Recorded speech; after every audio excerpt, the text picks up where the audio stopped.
Nous avons parlé sur Tachérège à Abraham. Nous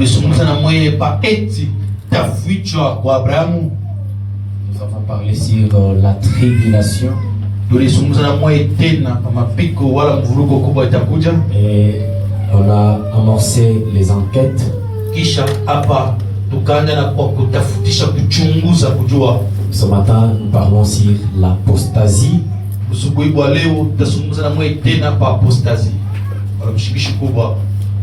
Et après cela, on voit parce que ça s'emboîte avec la marque de la bête.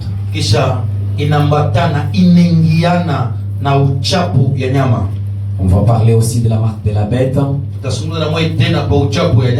sur cela, je vous demanderai d'inviter les gens pour qu'ils comprennent c'est quoi la marque de la bête, parce que l'apostasie et la marque de la bête, ça s'entremêle. Lakini kwa ile inapenda mwite kualike watu waelewe ni nini apostasie au kuchapiwa wanyama. Apostasie ni nini na uchapiwa wanyama pia ni nini? Et après cela, Dieu voulant, on va parler sur, je pensais parler sur l'écuménisme, mais je vais inclure cela dans nos origines. Lakini nilipenda kuzungumza pa uchangano wa makanisa, lakini itayengeana nayo mutokeo yetu kwenye tunatokea au mwanzo yetu. Parce que dans nos origines, on verra les 4 sections du livre. Lakini mutokeo yetu wala mwanzo yetu tutaona vipande 4 ya kitabu. Qui est-ce qui est dans les livres de vie de l'agneau? Qui n'est pas là? Et qui est-ce qui verra son nom être effacé de ce livre? Pourquoi? Dans ces livres, pas Bible. Et pourquoi est-ce que on va effacer les noms? Voilà, pour ce matin, nous allons nous tenir debout. Pendant que nous sommes debout, parlons à l'auteur de la parole. Bien-aimé Jésus, nous sommes indignes de nous tenir ici. Nous invitons que tu viennes en aide pour parler au moyen Seigneur Jésus-Christ de don que tu nous as accordé. Il est dit dans les Écritures que dans le dernier jour, personne n'enseignera son frère, mais tous seront enseignés de Dieu. Moi, je ne connais rien. Je n'ai pas une révélation à accorder à tes enfants. Nous avons reçu la recommandation d'entrer dans les champs de Boaz, car c'est là où la semence a été plantée. Nous voulons maintenant, Seigneur, que tu prennes la semence pour nous la donner ce matin, qu'elle soit, ô Jésus, une vie pour nous. Guéris nos corps, guéris nos esprits et bénis nos âmes. Remplis-nous de ta puissance. Nous maudissons et chassons de ces lieux tout autre esprit qui ne confesse pas le nom de Jésus. Et nous demandons à ce que le glorieux Saint-Esprit de Dieu parle à ce peuple au travers de ma bouche. Laisse que la colonne de feu nous voie. Enseigne-nous alors que nous nous asseyons à tes pieds pour apprendre. Au nom de Jésus-Christ. Amen. Amen. Nous allons lire la Bible dans 2 Pierre. En tout cas, ce matin, j'ai besoin beaucoup plus de votre attention. Parce que ce n'est pas une prédication, mais c'est un petit enseignement. Merci. 2 Pierre chapitre 1er.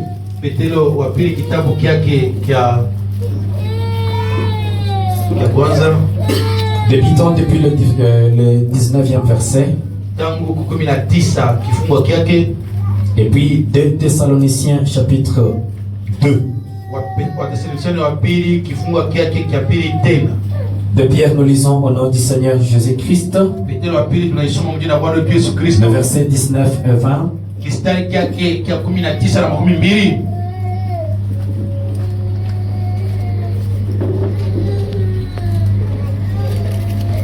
Et nous tenons pour d'autant plus certaines, Na tukunashika kwa kwingine kwa hakikisho, et nous tenons pour d'autant plus certaines, ni kwa mengi tunaposhika na tunabaki daima. Kwa hivyo la parole prophétique neno ya unabii à laquelle vous faites bien de prêter attention, kwa hiyo unapaswa kukepa ange na kuangalisha mzuri, comme à une lampe qui brille dans un lieu obscur, sawa ile lampi inapoangaza pafasi ya giza, jusqu'à ce que le jour vienne apparaître tina pale jua iangaze siku iwe, et que l'étoile du matin s'élève dans vos cœurs. na manyota asubuhi iamke ndani ya mioyo yenu.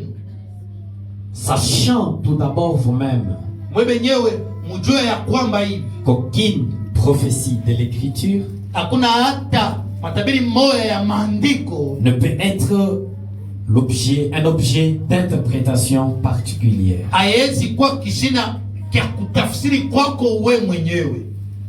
De Thessaloniciens chapitre 2, Wathesalonike wa pili kifungo kile cha pili le premier verset, kistari chake cha kwanza, on peut aller jusqu'au verset 3. tunaweza kwenda chini na kistari chake cha tatu. Pour ce qui concerne l'avènement de notre Seigneur Jésus-Christ Kwa ile inaangalia kuja kwake kwa Bwana wetu Yesu Kristo et notre réunion avec lui, na mkusanyiko yetu mnaasi pamoja, nous vous prions, frères, tunamiomba ndugu, de ne pas vous laisser facilement ébranler msijachilie mutikizike au mwanguke tu kwa wepesi dans votre dans votre bon sens, namuna yako kuishi mzuri, et de ne pas vous laisser troubler, na usivurushwe soit par quelque inspiration, wala kupitia upako fulani, soit par une parole wala kupitia maneno fulani, ou par une lettre qui semblerait venir de nous, au kupitia barua ile inapokuwa kutokea si qui semble, ile inaonekanika sawa kutokea kwe, mais ça ne vient pas des apôtres, lakini haikue kwa mitume qui hapana. semblerait venir de nous, Utaona saa inatokelea kwetu si ya, comme si le jour du Seigneur était déjà là, utaona wala sawa siku ya Bwana isha kufika.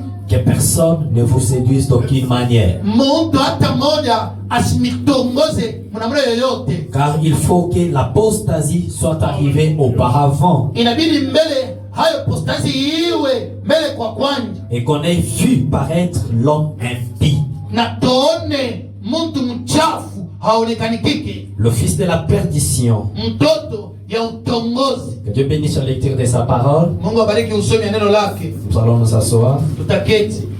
Alors, depuis la semaine passée, nous avons parlé sur l'enquête. Tangu Ijumaa iliyopita tulizungumza na mwe pa kutafutisha.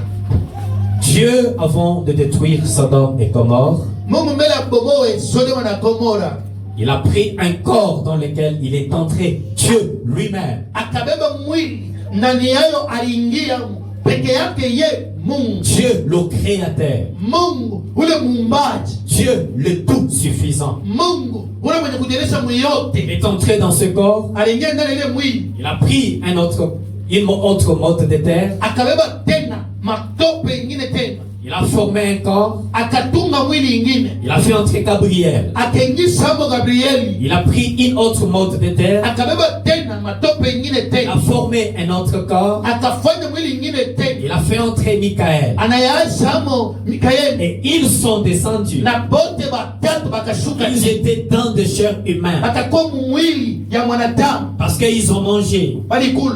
Mais les deux Lakini hao wawili étaient des anges. walikuwa malaika bo. Mais un seul parmi eux Peke yake moja katika était wale le watatu. créateur lui-même. Muumbaji peke yake ye muumbaji. C'était Dieu qui a créé le monde et l'univers. Takuwa Mungu aliumba ulimwengu na vitu vyote. Maintenant, qu'est-ce qui est arrivé? Ni nini ilifika? Pendant qu'ils sont descendus, Pale walishuka. il y avait 3 catégories de gens sur la terre. Kwa aina tatu ya watu hapa chini. Il y avait les sodomites. kukakuwa watu wa Sodoma, Il y avait les lotistes. kukakuwa watu wa Loti, Et il y avait aussi les abrahamites. na pia watu wa Abrahamu. Quand ils sont descendus, Pale walishuka, Dieu lui-même Mungu peke yake est allé visiter Abraham. alienda kumfariji wala kumtembelea Abrahamu, Et les deux anges na hao malaika wawili sont allés à Sodome. walienda kusodoma. Les groupes d'Abraham Kundi ya Abrahamu n'a pas reçu l'évangile prêché par un évangéliste. akupokee injili ni kupaswa kumupaswa injili Parce hapa que les deux évangélistes tu wale wapaswa injili wawili sont allés à Sodome. wakaenda kusodoma, Mais Abraham, lui, lakini yeye peke yake Abrahamu, c'est lui qui l'a amené la parole. yeye ule alimletea neno. Les groupes des abrahamistes, Kundi ya bantu ba Abrahamu c'est lui qui les a amené la parole. mwenye aliwapelekea neno, Ce n'étaient pas les évangélistes. akakuwa mupaswa injili hapana, Ce n'étaient pas les évangélistes. abakukuwe bapaswa injili Mais hapana, c'est Elohim lui-même. alikuwa peke yake yeye mwenyewe Elohim. Et nous bénissons le Seigneur. Na tunabariki Bwana Parce qu'aujourd'hui, juu leo il y a encore ces trois groupes. kuku tena kundi ya bantu tena wengine Il tena y a les lotistes, kuku bantu ba Loti, il y a les sodomites kuku bantu ba Sodoma, et il y a les na abrahamistes. kuku bantu tena ya Abrahamu. Les grands évangélistes sont descendus. Lakini bapaswa injili tatu wawili walishuka, Billy Graham Billy Graham et Oral Robert, na Oral Robert, ils sont allés prêcher chez les deux autres groupes. wakaenda tena kuhubiri kwa hii makundi nyingine mbili. Mais les groupes abrahamistes, Lakini kundi ya Abrahamu, c'est lui qui a prêché la parole. yeye ule ni mahubiri neno C'est Dieu lui-même. peke yake, Mungu yeye mwenyewe, J'ai envie de vous dire, na imani yeye inahitaji kuonyesha celui qui nous a prêché le message, ce n'est pas un homme. mwenye anahubiri ujumbe haiko mwanadamu hapana. Celui qui nous a prêché, c'est Dieu le Créateur. Peke yake anahubiri ni Mungu muumbaji. Maintenant, parmi ces trois qui sont descendus, Katikati yao watatu walioshuka, chacun prêche son message pour appeler les gens. kila mmoja kunahubiri ujumbe yake ndio aite watu Ils peuvent prêcher la repentance. wanaweza kuhubiri kutubu. Mais attention, Eh, ils kibanda prêchent la repentance. kuhubiri kutubu, Ils prêchent la repentance beko kuhubiri kutubu sans le message du nouveau remplissage. bila ujumbe ya kujaza kwa mara pili, Et le nouveau remplissage, na kujaza kwa mara pili il n'y a que Elohim lui-même dans la chair humaine qui peut le faire. peke yake Elohim ndani ya mwili wa mwanadamu anaweza kuitimiza. Quand Dieu ne fait pas venir un homme en jugement sans l'avoir premièrement averti, Mungu hawezi kuisha mtu kuhukumu bila kumkebesha wala kumsopesha. 60, Makumi sita Saint Branham a dit, Mtakatifu Branham anasema hivi, eh bien, Dieu dans ce message, Mungu Dieu est dans ce message Mungu eko ndani ya hii ujumbe de repentance ya kutubu qui est adressé à l'église des noms. ile beko balihubiri kwa kanisa ya kizee wala ya jina.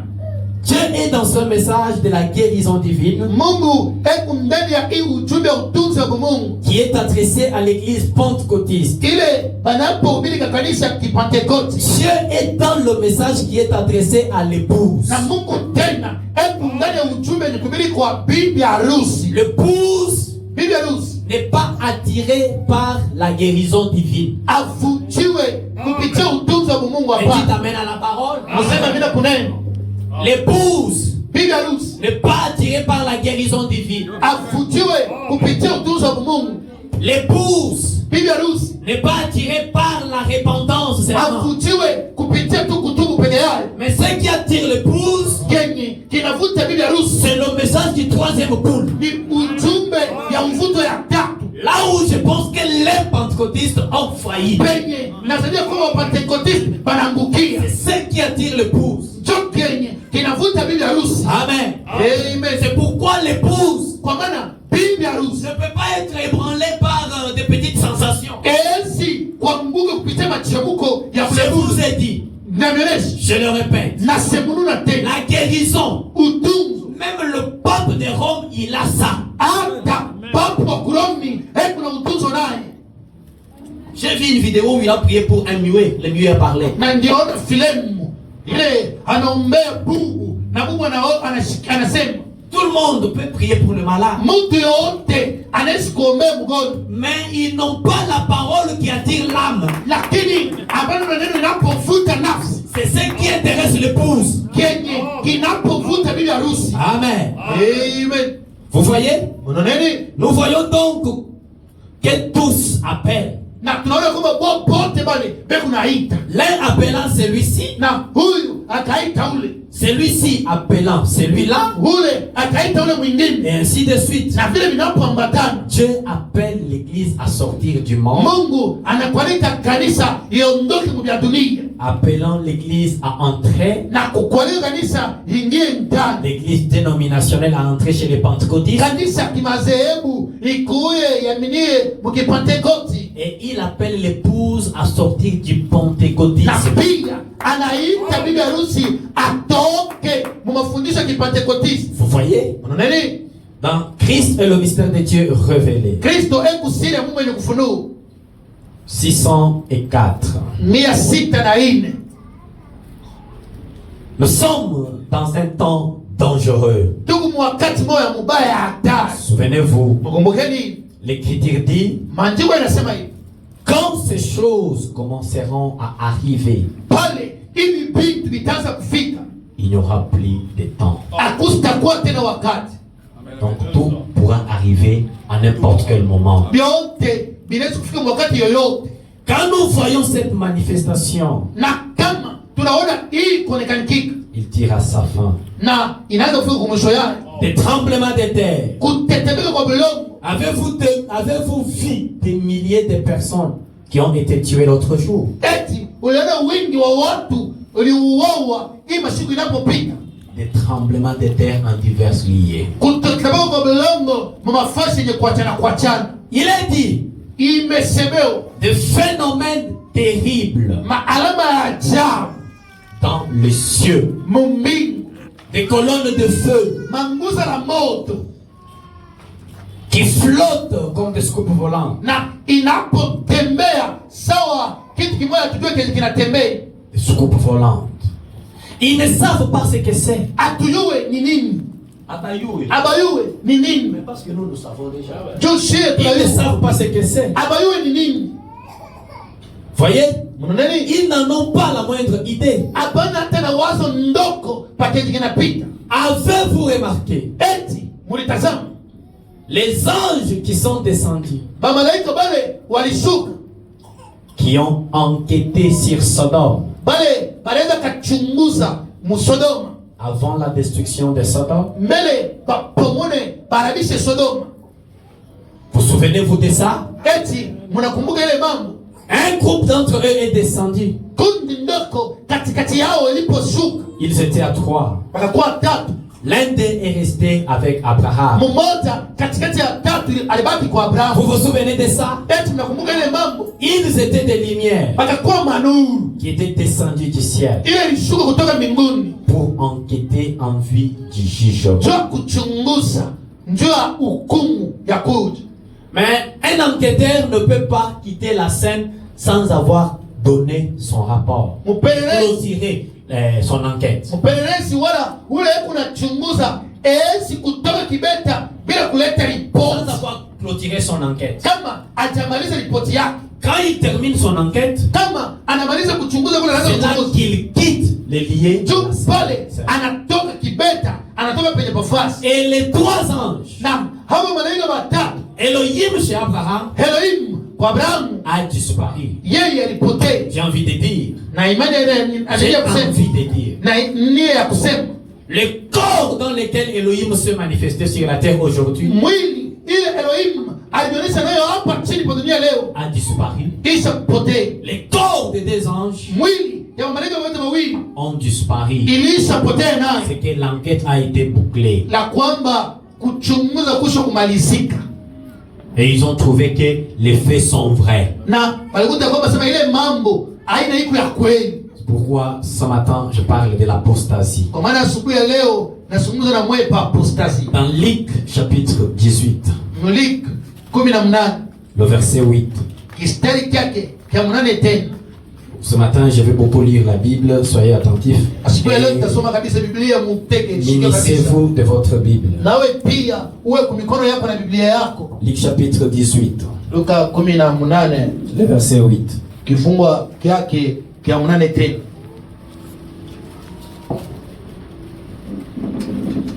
Je vous l'ai dit, Na mieleze il leur fera promptement justice. lakini ataovasha kweli kabisa kabisa uwaki. Mais quand le Fils de l'homme viendra, Na pale mwana mtu atakuja, trouvera-t-il la foi sur la terre? eti atakuta imani hapa chini. Parce que nous vivons à l'époque de la grande apostasie. Tunaishi wakati ya busingisi kubwa kabisa. C'est quoi l'apostasie? Yenye apostasie ni nini kusema? Selon la Bible sémère, Kufuatana na Biblia ya Semeni, il est dit que l'apostasie, imesemea kwamba apostasie wala busingisi, c'est le grand rejet de la parole. kukatala, kukana kubwa kwa neno. C'est ça l'apostasie. Njo yenyewe apostasie. Mais quand quelqu'un va rejeter la parole, Lakini pale mtu anakatala neno, il ne viendra pas vous dire que maintenant j'ai refusé la parole. hata kuonesha kukinywa hivi kwa watu sema mie nakatala hii neno, hata kuonesha vile. Il continuera à lire la Bible. Kuendelea kusoma mpaka hii Biblia moja moja. Il continuera à lire le message, les brochures. Atasoma mautepe ujumbe na Biblia namu. Il se tiendra derrière la chair. Atashimama nyuma ya mimbari. Il dira, frère Branham a dit. Atamielezea kwamba na Biblia namu anasema hivi. Il dira, la Bible dit. Atasema Biblia inasema nini? Par les œuvres, par les actes qu'il pose, Lakini kupitia matendo vitu hebu nafanya, il y a un grand rejet.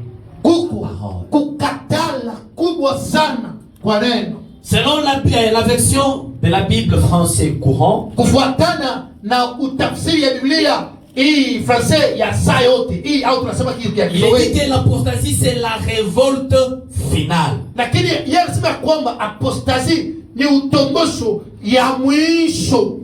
Et selon la version de la Bible parole vivante, Na kufuatana na utafsiri ya Biblia neno inapoishi, il est dit que l'apostasie, imesemea kwamba apostasie c'est la grande rébellion contre Dieu. Tombozi, butombozi kubwa unamtombokea Mungu. Et souvenez-vous Na mkumbukeni que Dieu a toujours été la parole. na Mungu yeye wake nikaraka paka neno. Le fait de s'éloigner de Dieu, Mambo tu ya kwenda mbali na Mungu, que ce soit le croyant ou le ministre prédicateur, uwe mwaminifu mumaba au mupaso injili na mbali. quand on s'éloigne de Dieu, Kama tu unaenda mbali ndoko na Mungu, on tombe dans l'apostasie. tunambukia mwapostasie. C'est le fait de renoncer à la foi. Anakana kwa imani yake anaamini, Mais il reste avec la forme. lakini anabaki na mfano fulani. Ce qui fait la force, Kenye kinafanya nguvu yake déjà parti. asa kukiatile kisha kwenda. Dans 1 Timothée chapitre 4, on parle de l'apostasie aussi. Wa kwanza kifungo kiki cha 4 banasema tena mambo ya apostasie. Ouvrons Tufunguleni 1 tena Timothée chapitre 4, Timotheo kifungo kyake cha 4 le premier verset. kistari cha kwanza. On nous parle aussi de l'apostasie là-bas. Tena tunaisha tena mambo ya apostasie kule tena. Est-ce que vous y êtes déjà? Eti mwiko pale 1 Timothée chapitre 4. Timotheo wa kwanza kifungo cha 4. Mais l'Esprit dit expressément que Lakini roho inasema kwa kusudi hivi ya kwamba dans les derniers temps, na kwa wakati ile ya mwisho quelques-uns abandonneront la foi bengine po bataacha imani pour s'attacher à des esprits séducteurs tu bambatane balamatane na malao utongozi et à des doctrines des démons. na kumafundisho ya kidemona. Dans les derniers temps, Mwakati ya mwisho l'Esprit dit expressément, roho inasema kwa kusudi, c'est une prophétie qui a été annoncée, ni matafsiri ilipotangaziwa que quelques-uns ya kwamba bengine katikati yao abandonneront la foi bataacha imani pour s'attacher à des esprits séducteurs bambatani balamatana na mademona mampepo ya utongozi et à des doctrines des démons. na mafundisho ya kidemona. Mais le comble dans tout ça, Lakini yenye Mungu yote ile ce qui fait mal, kenye kinakuaza c'est kuroho qu'ils ne vont pas dire ouvertement abastatonesha abastasema kwa wazi vya pasi que nous avons abandonné la foi. mimi nabiacha neno langu. Le frère ne dira pas, Lakini ndugu hata sema ya kwangu moi j'ai abandonné la foi, je quitte le message. angalia mimi naacha ujumbe naacha hivyo. La sœur ne le dira pas non plus. Dada hata isema vile kwa wazi hapana, Ils seront toujours dans l'état. lakini atakuwa ndani ya hekalu. Mais ils vont s'attacher à des esprits séducteurs. Bataanza kwa matana kwa mapepo mchafu ya utongozi Et ils auront des doctrines des démons. na batakuwa na mafundisho limoyo vya kidemona vya mapepo mchafu. Dans 2 Timothée chapitre 4, Timotheo kifungo kyake kaine tena on parle encore de l'apostasie. nasema tena mambo apostasie. Écoutez au verset 3. Mshikieni kukifungo kyake kya 3 2 Timothée chapitre 4. de Timotheo 4. Car il viendra un temps où Utakuwa wakati ile les hommes ne supporteront pas la saine doctrine, bantu abastavumilia tena kushikia mafundisho takatifu ya mzuri, mais ayant la démangeaison benye kuwa na kuwaasa tu d'entendre des choses agréables. kwa kusikia vitu vya kutamu vya kufurahisha. Faites le constat dans nos églises. Mangalisema kanisa yetu muone Quand il y a une manifestation, kama kukaremu fulani pour que les gens sachent que celui-là a bien prêché, njo bantu bayo wasema ule mhubiri halilete mhubiri mzuri sana, il faut que tout le monde soit en train de crier, inabidi bantu basimame lalamika tout le monde soit en train de courir. bantu bapite mbio kimbilia wende. Les gens quittaient là-bas, Unaona mtu anatoka kule kumkongo kule tous sont au bote de la chair. beko hapa pambele penye mbala Ils prêchent. hebu na ubii On n'a pas corrigé. tu as donné la correction. Voilà ce que nous voulons. Sio penye tunataka kabili. Donc, on transforme aujourd'hui les églises comme des stades. Lakini kanisa inakuwa sawa mkiwaanza kia football. J'ai vu ça quelque part, j'étais invité. Niliona mfasi moja hivi balinita. À Colosie ici, Tangu mkolezi. on prêche un sujet. Banabili kishine kimoja. Moi, je prêchais. Na ubii. Un autre prédicateur vient prêcher. Mbili mwingine tena. Quand il prêche, Pale ubii. les gens ont crié. Watu wanalamika. Ils ont crié, ils ont crié. Wanalamika. Et après, Kisha. je me suis dit, j'ai posé la question à quelqu'un. Mimi niliza mtu mmoja uliza. Est-ce que vous avez retenu quelque chose de cette prédication? Unashikia kwa nini? Kwa ile mahubiri ile bantu wanaanza kulalamika sana. Ils auront la démangeaison Batakuwa na kuwasa kwa kutaka d'entendre des choses agréables. basikie vitu vya kutamu vya kubafurahisha. Et pour cela, qu'est-ce que l'Écriture dit? Na kisha ndio ile mahubiri na maandiko yanasema nini? Ils se donneront une foule de docteurs Na batalitungia katikati ya wadokteri wa mingi selon leurs propres désirs. kufuatana na mapenzi na nia yao wao wenyewe. Quelqu'un que Dieu n'a pas fait docteur, Lakini Mungu hakuisha na mtu daktari hapana. lui pour donner des choses agréables aux gens qui ont la démangeaison, Njoo kumifurahisha, kumipa vile vitu vile vya kumichamusha na kumifanya mutamu. il se fait passer pour docteur. Na ule mtu analikuisha daktari. Et pour la plupart des gens, Na kwa mingi, bantu wa mingi, mes chers frères, bandugu yangu, l'apostasie est déjà là. apostasie isha kufika. L'apostasie est déjà là. Apostasie isha kuenea. Apostasie isha kuenea. L'apostasie est déjà là. Apostasie isha kuenea kwa Dans les temps, zamani. quand on organisait des manifestations, Wakafanya makaremu. les gens pleuraient. Bantu wanasema kuri. Mais aujourd'hui, Leo on a remplacé les cris par les pleurs. lakini furaha inabeba fuasha mbili. On a remplacé les cris Malalamiko inakuwa fuasi ya mbili. par des pleurs. Na hiyo fuasha Il mbili. n'y a plus des âmes touchées. Hakuna manafsi yenye kukusiwa. Il n'y a plus d'âmes touchées à l'intérieur. Hakuna nafsi inagusiwa ndani ya moyo. Je suis quand même grand, je suis d'un certain âge. Miko mkubwa, shakomea miko na miaka fulani. Vous savez, à Lubumbashi ici, Mwanao humu Lubumbashi, on m'a raconté une histoire. banitegea hadithi moja. Un prédicateur en train de prêcher, Mhubiri yuko anahubiri hivi. il prêche sur hâte-toi de te sauver là. Anahubiri pa ujikaze na ujokoe pale. Il touche l'événement qui s'est produit chez Abraham. Na anagusa mambo ilipitikana kwa Abrahamu. Quelques frères là-bas crient, Alléluia. Watu kumwambia haleluya. Et le prédicateur à la chair, Mhubiri kumembani il se perd de son sujet. anapotea mkishina kyake. Les gens là qui criaient, Bado watu wanaanza kuhubiri. ils ont dit, Banaanza kusema, mais tu vois, unaona? pour nous protéger. Nous lui avons fait perdre le truc. Vous voyez, Unaona? ayant la démangeaison Basa kwa na kuwasa d'entendre des choses agréables. kwa kusikia vitu vya kutamu vya kufurahisha. Ils se donneront une foule de docteurs Na bataliazia bantu bamingi ba daktari selon leurs propres désirs. kufuatana na nia yao wao wenyewe. Mais je crois que c'est le Saint-Esprit qui devrait guider le prédicateur. Nadhani sema Roho Mtakatifu alipaswa kuongoza wahubiri. Mais aujourd'hui, Leo le prédicateur se laisse guider par les gens na wahubiri po penda na chilia bana baongoza kwa kupitia watu à cause de l'apostasie. kupitia hii apostasie. Détourneront l'oreille de la vérité Bata shibilia masikio kukweli et se tourneront vers les fables. na batageukia kumimaharishi Oui, njo c'est la vérité. ni ukweli. Ici à Kolwezi, Huu mkolezi j'étais dans une église, kama kanisa moja un prédicateur prêche, mwingine anahubiri il raconte des fables. anateka harishi njo Les sœurs crient, batata banalalamika elles crient,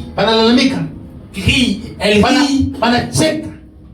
Et après, Qui? je me dis, mais c'est C'est quoi pas ça? Nous sommes où là? Tuko hapa wapi? Ni nini hivi? Il dit quoi? Anasema nini? J'étais dans un village. Tuko mgeni moja Il était interdit aux gens de dormir pendant la journée. na balikataria bantu basikume kulala katikati ya juu. Un visiteur est venu. Mgeni anakuya Il dort. analala Pendant qu'il est en train de somnoler, pale, anaanza kubungila. une chèvre est venue. Mbuzi anakuya, La chèvre a fait ça. mbuzi naye anafanya hivi Et lui, il somnolait. na yeye anaanza Il kubungila, allait cogner sa tête à la tête de la chèvre. banabumbana bichwa, wanapikana bichwa na mbuzi. Et les gens ont crié. Les sœurs sont allées voir le pasteur. Na batata wanaenda kumwona pastor. Pasteur, c'est moi qui traîne à la chèvre. Laisse encore qu'il continue à Il prêcher. continue à nous prêcher. Nous l'aimons. Tunampenda. C'est quoi ça? Nini nini? Détourneront l'oreille de la vérité Batasibiria masikio yao et kuukweli. se tourneront vers les fables. Na bataanza kupenda masikio maharishi njo. Se tourneront vers les fables. Batageusia wale usikia maharishi njo. Quelqu'un peut monter ici, il vous raconte une histoire. Je ne sais pas, il a fabriqué ça. Lakini mtu anaweza kuwa anatunga anakatakata kiadisi kimoja hivi anamitekea yake. Il y avait un renard. Oh, il y avait kulikuwa ceci, kongolo moja, il y avait- kulikuwa hivi, kulikuwa hivi. Ça captive l'attention des gens. Watu wanatega masikio sana. C'est l'esprit du dernier jour. Jo yenyewe pepo iko wakati ya mwisho. C'est de l'apostasie. Ile ni utombozi. Amen. Amen. Ésaïe chapitre 30. Esau makumi tatu Je suis en train de mettre les fondements. naeka misingi. Ouvrez Ésaïe 30. Funguleni Esau makumi tatu. Je voudrais lire dans des versions. Napenda kusoma tafsiri mbili. Je vais lire dans Louis II d'abord Mbele tasoma mu Louis II et une autre version. na utafsiri ingine te. Louis II, il est dit comme ceci. Louis II inasemewa hivi.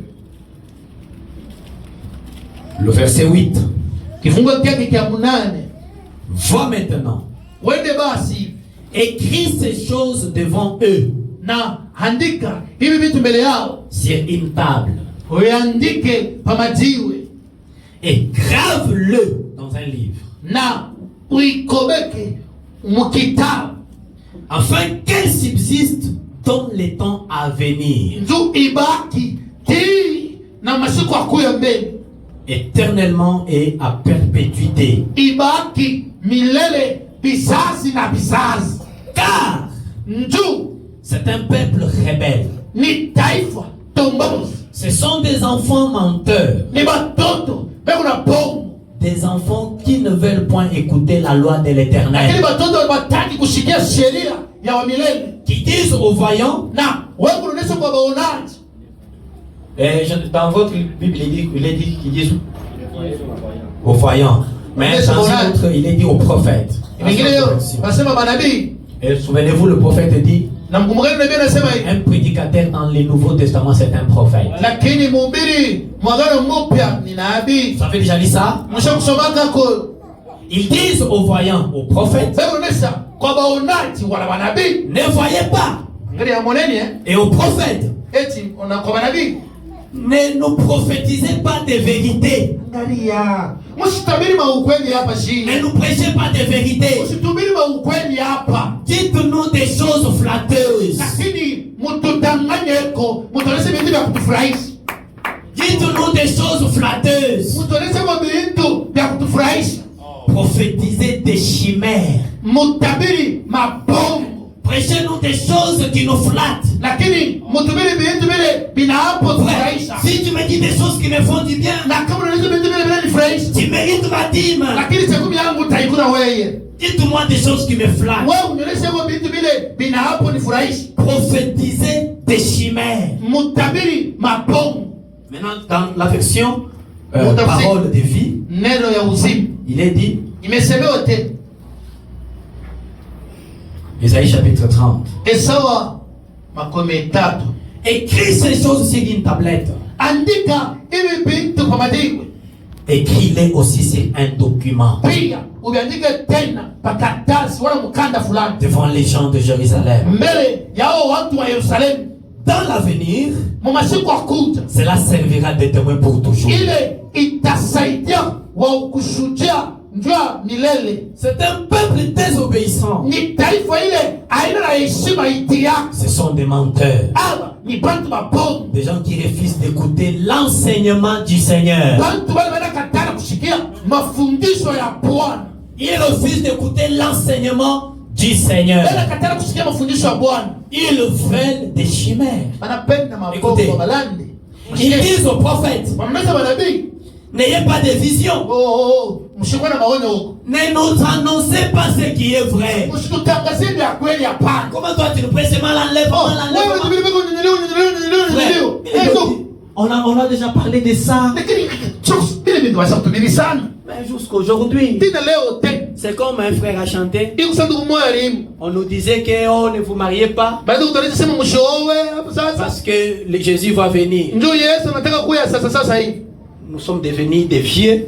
Chia hapo tunakuwa bankambo hapo. Nos enfants se sont mariés. Batoto yetu banao. Mais Jésus lui-même n'est pas encore venu. Kisha On l'a pas vu. yeye mwenyewe Yesu atamwona paka. Mais frère, Lakini ndugu attention. sopoko. Ils disent aux gens, ils disent aux prophètes, Wanasema nabii. n'ayez plus de vision. Lakini msikuwa tena na maonyo. Ne nous annoncez pas ce qui est vrai. Msitangazie vya kweli hapana. Dites-nous des choses agréables. Lakini utueleze vya butamu vya sukari. Dites-nous des choses agréables. Utueleze vya butamu. Annoncez-nous ce qui nous plaît. Ututangazie vile vinatufurahisha. Ce qui nous plaît. Vyenye vinatufurahisha. Même si c'est faux. Hata kama ni bongo. C'est pourquoi j'ai mis cette version. Kwa maana napenda ile tafsiri. C'est pourquoi il y a des prédicateurs Koko wale mahubiri bo. qui ont créé leurs propres citations qui ne sont pas dans le message. Banaleta vifungo vya mahubiri vile na vya kusema. Puisque les gens aiment ça. Ndio Mungu tu hata kupenda vitu vya vile kifura. Puisque les gens aiment ça. Ndio bantu baba hiyo Ils wapenda. disent, même si c'est faux, Hata kama ni bongo bwana. annoncez-nous ce qui nous plaît. Wewe utaonesha vya kutufurahisha. Annoncez-nous ce qui nous plaît. Ututangazie, utubiri vya kutufurahisha. Ne nous dites pas des choses Sana wewe usituoneshe vitu sema. qui sont vraies. Sema oh no, unaona yako nakuya, vya kweli hapana. Annoncez-nous ce qui nous plaît. Wewe ututangazie mpaka vile vinatufurahisha. Dites-nous des choses agréables. Utuoneshe vya butamu. Même si c'est faux. Hata kama ni vya bongo vile vya butamu. Mais vous devez tirer attention. Napaswa kusopoka. Une âme coûte 10 000 morts. Nafsi moja ni malimwengu 10,000. Le prophète dit, nabii anasema au jour du jugement, kwa siku ya hukumu Dieu ne vous demandera pas Mungu hatakuuliza combien de diplômes tu avais eu, bwana makaratasi ngapi ulipokea kwa masomo, combien de maisons avais-tu construit, manyumba ngapi ulijenga pale chini, combien de ceci ou de cela. kitu fulani vitu fulani Mais il ulikuwa te nayo. demandera Atakuuliza qu'est-ce que tu faisais de la parole que tu sasa entendais. yenyewe neno ulisikia ulifanya na hivyo je? Il y a une très grande apostasie. Peko utombozi kubwa, Les gens watu ne m'ont plus entendre la vérité. abapende tena kushikia ukweli. Pourquoi? Njoni Je lis une citation, je vais revenir ici. nasoma maandiko J'ai moja, pensé lire ça vers la fin, mais nitarudia hapo na besoin kusema kumwisho, lakini il faut que je lise ça d'abord. inabidi niisome mbele. Dans Combattre ardemment pour la foi, Kupiganisha kwa nguvu yote ndio imani qui a été transmise au sein une fois pour toutes. ile bakakaburia watakatifu kwa mara moja tu. Paragraphe 8, Kifungu kile cha 8 ou entre parenthèses 16. au 16. Et comme Paul, Sawa Paulo, je pense à lui, nawaza Paulo couché là, mwenye kulala pale, quand ils sont venus, ils lui ont dit, na pale walikuwa wanamuonesha, ce petit juif au petit nez crochu, lakini ule Myuda ule wakampua kenye kwa saka kobolo, couché là, mwenye kulala pale dans une prison, na mwenye kufungia ungeeni, enchaîné, wanamfunga minyololo, des chaînes aux chevilles et tout. minyololo kumukono na kote. Et il a dit, Anasema eh bien, mzuri certains prêchent Christ par intérêt. pengine bego na ubiri Kristo kupitia faida fulani. Et t'amène à la parole. Sema bila bwana, Certains prêchent Christ par intérêt. pengine na ubiri Kristo kupitia faida fulani, D'autres égarent d'autres disciples. na pengine banaendesha pembeni, banapeleka wanafunzi wengine mbali, Ils égarent certains disciples. banawapeleka banawapotesha. Pourquoi? Njoni Ils prêchent Christ par intérêt. bena na ubiri Kristo kupitia faida fulani. Nous devons tirer attention. Tunapaswa kusopoka Que notre intérêt soit celui d'amener les âmes à Dieu. faida yetu iwe ya kupeleka hii manafsi kwa Kristo. Mes chers amis, Rafiki yangu, les prédicateurs aujourd'hui s'installent dans le cœur des gens. leo mapastori benajikaisa mumario ya watu, À tel point que mnaona ya kwamba si ce prédicateur-là n'est pas là, na kama ule mhubiri hana hapo, les gens le voient comme si c'est lui l'absolu, c'est tout. bado wanasema ni ndio kekemeo yeye ndio biote vyetu hapa tu. Prêchons Christ. Tuhubiri ndio Kristo, Amenons les gens à recevoir Christ dans leur cœur. peleka kama watu baaminie Kristo ndani ya mioyoni Ne mwao, nous installons pas dans les cœurs des gens. tusinikarishe ndani ya mioyo ya watu. Certains prêchent Christ par intérêt. Pengine kwa kufaida fulani anahubiri Kristo, C'est pourquoi vous les avez vus. kwa maana mnabaona Aujourd'hui, leo le masque commence à tomber. kumenje tunaweza kubaona mzuri kwetu, Ils prêchent Christ par intérêt. tena bila kupitia faida fulani Kristo. Que j'ai quand même une grande église. Pate organisato ya mnene. Quel que soit le moyen de commencer cette église, Hata kama naanza kanisa ile mnamuna kani tu, que j'ai une grande église. lakini ni kwa kuna kanisa mnene.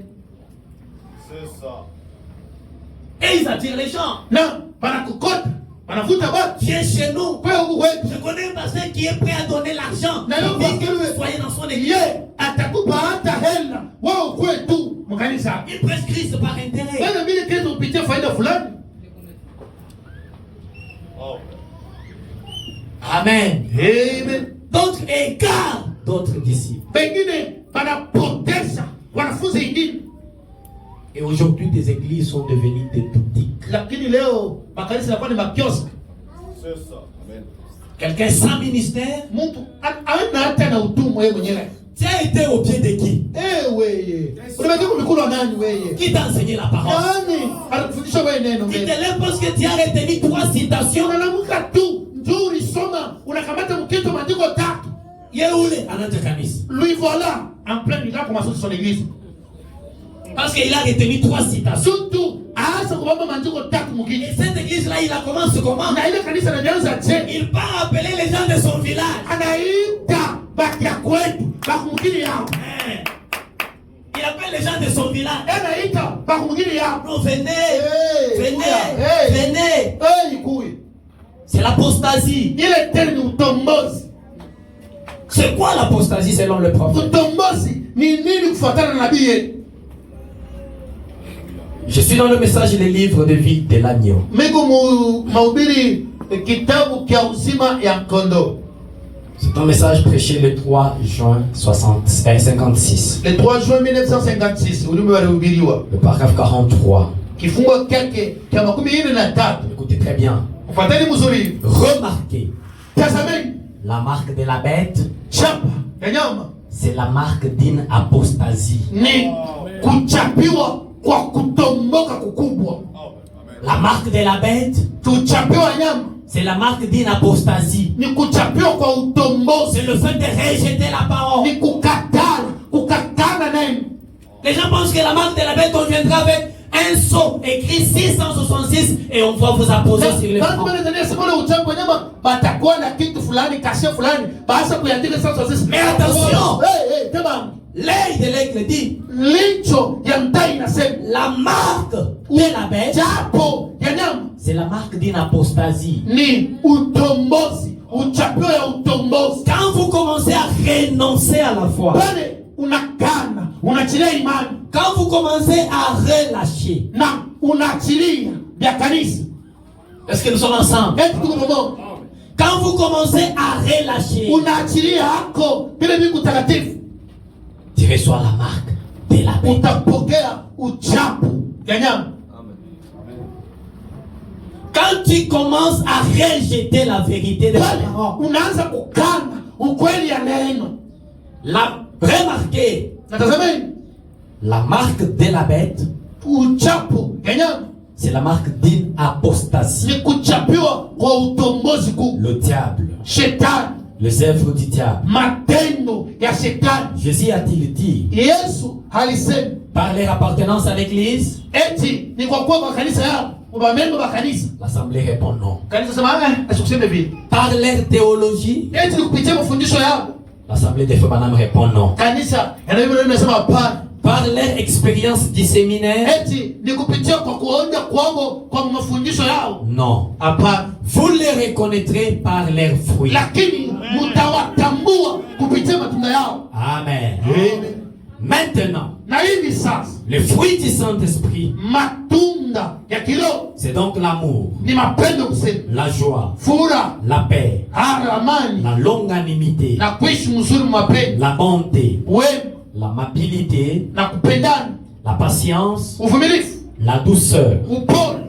Voilà les fruits de l'esprit. Nasema ndio yenyewe matunda ya kiroho. Et les fruits, Na yenyewe matunda na c'est yetu la marque du Saint-Esprit, tunda hiyo ni uchapio ya Roho Mtakatifu, montrant que l'amour divin s'est ancré dans le cœur kuonesha kwamba roho ya mapendo ya Mungu iisha kuikana ndani ya et que moyo, les choses du monde sont mortes. na vitu vya dunia bilisha kufa. Maintenant, Na hivi sasa la marque du diable, uchapo wa shetani c'est l'imitation. kufuatula. Mnielewa? La marque du diable, Uchapo ya shetani c'est l'imitation. ni kufuatula. Kuiga. Amen. L'imitation. Kuiga. Kufuatilisha wala kuiga. Les œuvres, Matendo pas la grâce. haina neema, hapana, Les œuvres sont l'ombre des biens à venir. lakini matendo ni kimvuli kia vitu vya kuja. C'est quoi encore la marque du diable? Lakini kuchapa kwa shetani nini? C'est quoi encore la marque du diable? Kuchapiwa kwa shetani nini? L'hypocrisie. Ujanja wala kunafi. Fréquenter l'église. Lakini hebu nako kanisa Prétendre être chrétien. kusaidia kuwa Mkristo, Vivre comme le monde. kuishi sawa watu wote wa dunia hapa, Amen. C'est la marque du diable. ndio yenyewe uchapiwa wa shetani. Est-ce que quelqu'un peut dire amen là-bas? Hebu mtu anaweza kusema mimi nakuwa ngambo. La marque du diable, Uchapiwa wa shetani l'imitation. kufuatula. Les œuvres par la grâce. Nafuatilia matendo kupitia neno. L'hypocrisie, Unafi Nous, on pense que tu es notre frère. Sema ni ndugu toi. Mais dans les Ngunzu là-bas, Mbudando mumeusu. tu es un chef coutumier. Lakini unafualaka unalokaka unafanyaka vya kibusultani. Hypocrite. Unafi tu mjanja. Tu portes la robe blanche. Lakini tunakuona umeshavala ngano mweupe. Mais en réalité, Mukweli noir comme le mur sale de l'enfer. lakini mweusi sami umbasi bieusi na mwadezi. Fréquenter l'église, Hebu unakuwa kanisa. prétendre être chrétien, Na wazee sema Mkristo. vivre comme le monde. Hebu unaishi sawa watu wa dunia. Vous voyez la marque du diable qui amène l'apostasie. Unaona yenyewe uchapo wa shetani. Est-ce que l'église, vous êtes là? Kanisa mwipo. Prétendre être chrétien, Zania kwamba sema Mkristo. vivre comme le monde, Hebu unaishi sawa watu wa dunia. avoir les affaires avec le monde, Kukwea na biashara na watu wa dunia. sortir et agir comme le monde. Kutoka kuishi sawa watu wa dunia. Et c'est vraiment si proche que Na ni karibu mnamna ya kwamba tous les décans seront parfaitement semblables. ukaangalia makambi yote mbili inafanana. Les sceaux de Dieu, Chapa ya Mungu, la parole, neno, les sceaux de l'antéchrist, chapa ya mpinga Kristo, l'hypocrisie, l'apostasie, utombozi. les deux, Vyote hivi ils sont parfaitement semblables. lakini ukaangalia C'est là que nous sommes appelés à tirer attention. ndio tunapaswa kubeba hange pale. Amen. Amen. Parce qu'ils sont semblables. Banafanana tu. On ne sait pas les distinguer à l'œil nu. Atuyue kwa wazi kwa yote huyu ni nani, huyu ni nani. Ce n'est pas tous les tabernacles qui amènent les gens vers le ciel. Haiko maikalo yote itapeleka watu kwenda mbinguni. Amen. Amen. Amen. Amen. Ah, si vous voulez vous fâcher, allez-y même vous pendre. Kama unapenda kushirika beba ngambo litunjike. C'est pas tout le pasteur qui amène les gens vers Christ. Haiko pastori bote watapeleka watu kwa Kristo, hapana. Nous devons tirer attention. Tunapaswa kubeba Certains prêchent pour leurs intérêts. wengine bebo na ubiri kupitia ya faida yao. Quels sont les intérêts qui te motivent? Ni faida gani napo kubabula kuchemsha vile? Hein? Hey, Frère, ndugu, qu'est-ce qui te motive à avoir ni des nini églises? inakubabula vile uko na makanisa 10? Qu'est-ce qui te motive Ni nini? à avoir des églises? Kuna makanisa 2. C'est quoi la motivation? Ni nini nakusukuma? Moi, je ne sais pas. Dis-nous. Si wao tunaisha vile ni nini? Parce que le prophète me dit à moi Tu nabii ananisha bia hivi. que certains prêchent pour leurs intérêts. Wengine ndio wanabidi kupitia faida yao. Mais toi, quel est l'intérêt d'avoir des églises? Wewe ni mambo kani uko na makanisa Est-ce 10? parce qu'il n'y a pas de prédicateur à Colosie? Kuna siku hakuna mahubiri bali siku mbili po. C'est ça le problème. Si tu te fâches, vas-y te prendre. C'est pas un problème. Kama unashirika beba ngambo litunjike ya nyangari. Ah, c'est pas moi qui l'ai dit. Frère Bana me dit. Ni ndugu na mama anasema, ana mimi ndio Ma nasema. mère disait, Mama wangu anaweza kunyonyesha sasa. donnez la corde à la chèvre ou à la vache, Ukaburie mbuzi wala ng'ombe nkamba. qu'elle aille s'étrangler elle-même. Ende alizungurushie kwa yeye mwenyewe alitunjike. C'est vrai. Est-ce que c'est mon problème? Inanyangalia bila unaenda alitunjike. Les deux sont parfaitement proches. Lakini pote kama unaangalia Semblables. baacha kufanana karibu tu. Cela séduirait même les élus. Ile itatongoza hata wateule. Voici un membre d'église Sasa mumembo wa kanisa yao qui fréquente régulièrement l'église. kila siku anakuwa kanisa. Quelqu'un de brave, de très brave. Lakini mtu mwema mzuri Il fréquente l'église. kila siku anakuwa kanisa. Quelqu'un de très bien. Mtu mwenye komea mkoni kuishi mzuri. Moralement bien. Lakini mafundisho kwa mzuri. Mais pourtant, Ile saa là tout au fond de son être intérieur, ndani humu ndani ya roho yake il n'y a jamais eu une expérience. ataonjaka hapo hata kaloko. Comme quoi Jésus y demeure. Ya kwamba kama sema hata Yesu anapokesha naishi. Regardez Jacob et Esaü. Tazameni Yakobo na Esau. Eh bien, Esaü était un gars deux fois meilleur que Jacob. Lakini Esau mtu mzuri sana kushinda Yakobo mara mbili. Parfaitement qu'il l'était. Lakini kabisa alikuwa vile. Mais Jacob possédait une chose. Lakini Yakobo amen. Alikuwa na kitu kimoja. Il avait reçu une juste rétribution. Lakini alipokea urudisho mpya tu. Il avait vu ses droits d'aînesse. Alibukubwa wake balimrudishia. Il avait vu le droit d'aînesse. Aliona mkubwa wake. Et il les considérait comme la chose la plus importante sur terre. Aliona ile mkubwa wake sawa kitu kia mafua hapa chini. La chose la plus importante ici que cette terre, kitu cha mafua hapa chini hapa, n'est pas d'être président de la République. haina kuwa rais wa nchi, C'est pas d'être un député, haina kuwa depute. mais c'est d'avoir le Saint-Esprit. Amen. Lakini kupokea Roho Mtakatifu. Dans le message de la vision de Patmos, Mujumbe onyo ya Patmos. nous sommes en train de monter les escaliers un tout petit peu. Tunaenda kupanda kwa mipandio ndoko ndoko. C'est un message prêché le 4 décembre 1960, Ujumbe ni kuhubiri le 4 décembre 1960. le paragraphe 70. Kifungo kyake cha 17. Saint Branham dit, Mtakatifu Branham anasema hivi. est-ce qu'il y a quelqu'un qui dort? Eti kama mtu analala huko, Soyez très bien attentifs. mtege kulisikio kabisa. Tout mal qu'il y avait dans le premier âge, Bubaya au ndume yote. Bubaya pote bukakuwa kizazi cha kwanza. est passé dans l'âge suivant. Mulitambuka tena. Mwi kizazi cha kufuatia. Cela a continué pour se terminer finalement dans une complète apostasie au dernier jour. Na ile inendelee ti ndio imalizikie muii butombozi kwa hiyo wakati ya mwisho. Écoutez, Mshikeni. tout mal a progressé, Bubaya pote bulikomea. traversant chaque église. Bunatambuka. Bunaingia mwi kizazi kingine. Là, je fais un petit commentaire. Pale mimi nasema kidogo pale hivi. Écoutez, le prophète a dit dans les livres de vie, Na sema kitabu cha uzima. l'apostasie, Ile utombozi c'est l'imitation. ni kufuatilisha. Et Frère Branham ajoute ici, Nabii Branham anaongeza tout mal qui a commencé depuis la première église ubaya pote bulianza tangu kizazi cha kwanza cha passe kanisa. par une autre église, Bunaenda tena kizazi une autre église, ingine tena kizazi une autre église, ingine tena kizazi une autre église. ingine tena kizazi cha Les kanisa. églises s'imitant les unes les autres. Makanisa inafuatilia hii, inafuatilia ile inafuatilia ile ingine tena. Amen. Amen. Amen. Amen. D'où est venu le fait de fêter les anniversaires de l'église? Papa. Mambo ya kushangilia karimu ya kanisa mlianza kutokea wapi? Parce qu'aujourd'hui, presque toutes les églises le font. Makanisa yote mwaka mpya ya kanisa inazalika.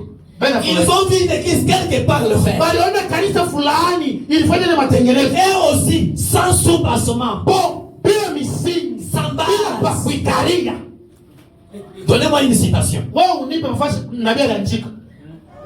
Une citation. Maandiko tu moja. Là où le prophète a célébré l'anniversaire de Branham Tabernacle. Wale nabii alishangilia mwaka mpya maskani ya Branham kule ngamo. Je n'ai pas encore vu ça. Mimi longo mishaiona. Je n'ai pas encore vu Joseph Branham le faire. Longo shaona hata pia Yusuf Branham kuifanya. Mais aujourd'hui, nous le faisons. Leo si hapa tunavifanya. Sur base de quoi? Kupitia nini? Tutegemea pa nini? Sur base de quoi? Tunaikalia pa nini ndio tuvifanye? C'est à cause de l'imitation. Ndio C'est tunafuatilia. dans l'apostasie que nous sommes en train Ni d'entrer. Mungu ndio mtombozi. Tunaenda kwenda tu. Nous voyons telle église faire telle chose. Unaona kanisa fulani ilifanya mambo fulani. Pourquoi nous aussi nous ne pouvons pas faire? Mais si hatusafanya wala shibi. Imitation sans écriture. Fuatilia. Hauna nyandiko kinyonga fuatilia ni kinini? Amen. Amen. Je ne suis pas contre une église qui le fait. Mimi langu mishina na magana kanisa ile naifanya vile. Quand on le fait, on m'invite pour prêcher, je prêche. Kama mnafanya ile mambo mnasema kwa ubini, mimi nakwambia naleta Mais nini? le premier, nous ne l'avons jamais fait. Lakini siku premier ndio atafanya kile mambo vile. Parce que je n'ai pas vu le prophète le faire. Mimi sione nabii anafanya ile mambo vile. C'est pourquoi Hii kwa maana nous n'avons pas une église moderne. hatuna kanisa ile iko mfano nzuri yenu.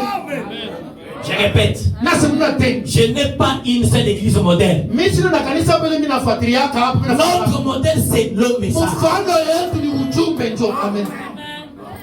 Amen. Si nous faisons quelque chose Kama tunafanya kitu fulani hapa par ignorance, kwa ujinga, le Seigneur nous comprendra. Bwana atatuelewa.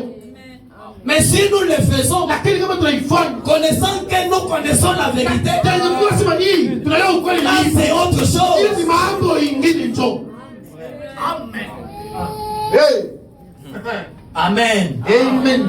Nous ne pouvons pas nous imiter les uns les autres. Hatuwezi kufuatilia pengine na pengine. C'est quoi l'apostasie? Mbele utongozi C'est l'imitation. ni kufuatula tu. Est-ce que quelqu'un peut dire amen à la parole? Eti Mungu anataka kusema mimi na wewe. Tout mal a progressé, Ubaya pote bunakomea, bunapaya traversant chaque église, na bunatambala, bunaingia kanisa ingine. même sur les photos. Hata kwenye picha. Le prophète avait placé cette photo derrière la chair. nabii aliweka hii picha mgongo wa nyembani. Je ne sais pas au Congo Sio Kongo, qui avait commencé à placer celle-ci au milieu. sio nani naleka hii mpaka Et katikati. les gens viennent à l'église. Vous, comment vous avez placé ça? Dans telle église, Kanisa on n'a fulani pas vu ça. hatukuona vile. Frère, papa, est-ce que tu ne peux pas nous pardonner? Champion, usitumie huko. Amen. Amen. Amen. Amen. Amen. Amen. Est-ce que tu ne peux pas nous pardonner? Usitumie usama. Pardonne notre ignorance. Usamehe huko ujinga wetu. Mais nous voulons faire comme le prophète. Lakini si Tout simplement. tumefanya tu vile nabii alifanya tu. Tumefanya kwa vile. Tout simplement. Tumefanya kwa vile. Si nous le faisons par ignorance, Dieu nous comprendra. Kama tunaifanya kupitia ujinga, Mungu atatuelewa. Mais si tu veux que nous puissions t'imiter, Kama unapenda tukufuatilia wewe, là nous ne pouvons pas le faire. pale tutaifanya. Là on ne peut pas le faire. Pale hatutaifanya hata.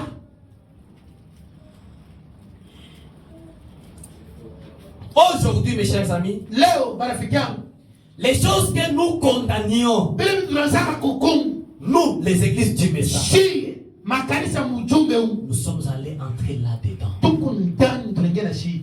Plus bas que eux. Amen. Les choses que nous condamnions, Vile tunataka kukatala, nous commençons à les faire. toa hapa, tunaanza kufanya. On est en train de s'écarter de la Lakini parole. tunaenda pole pole mbali. On s'écarte de la parole. Tunaenda pole pole On mbali na s'écarte de neno. la parole. Tunaenda kwenda na mbali na neno. Jadis, Zamani les frères du message ne regardaient pas le football. bandugu ba mjumbe huu amekwaza kuangalia kabumbu. Mais aujourd'hui, Leo presque tous les frères wote bakujama be kunda ils sont là, bekpa ils regardent, leo unaangalia ils sont en train de crier aussi. bana mbigo Elle a marqué, elle a marqué. Les frères du message. bandugu ba mjumbe Jadis, zamani quand les gens attendaient la venue du Seigneur, wale watu wako kuja kwa Bwana ils ne l'attendaient pas en regardant le football. abakwaza kumchunga bela angalia football kabumbu. Amen, amen. Mais c'est la vérité. Kweli Les gens qui attendaient la venue du Seigneur à l'époque, pale wanataka kuja kwa Bwana tamani. ils ne faisaient pas partie de telle équipe. Moi, c'est telle équipe. Angalia mimi ni kwaya fulani, mimi ni kwaya fulani Laissez-moi parler la vérité. Acha niseme wewe. Lorsque l'ancien président était au pouvoir, Pale Kabila rais alikuwa mwingi. beaucoup de frères du message Bandugu ba Mungu étaient contre lui. abakupenda. Mais aujourd'hui, beaucoup de frères Bandugu ba mingi sont devenus des politiciens. wanakuwa politiciens nabo. Beaucoup de frères du message. Bandugu ba mingi Alors, ils sont politiciens. wanakuwa politiciens. Nos frères, vous voyez. Ndugu unaona. Nos frères, vous voyez. Ndugu Nous unaona. ne voyons pas. Atuone shi atuone. Nous avons déjà compris. Si tu kuelewa kule mbiko vile bibi.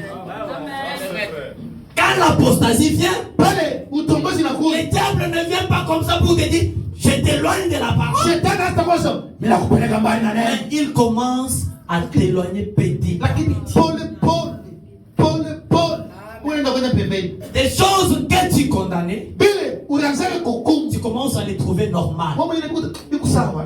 Biku sawa. Tu commences à les trouver correctes. Unaviona sawa biku vizuri. Dans la prédication, Mama ubiri écriture sur la muraille. manjiko pa ukuto. Je vais lire dans la version de la voix de Dieu, Tasoma mutafsiri ya la voix de Dieu. parce que j'ai vérifié chez Kenan. Niliangalisha Shekina yoyo.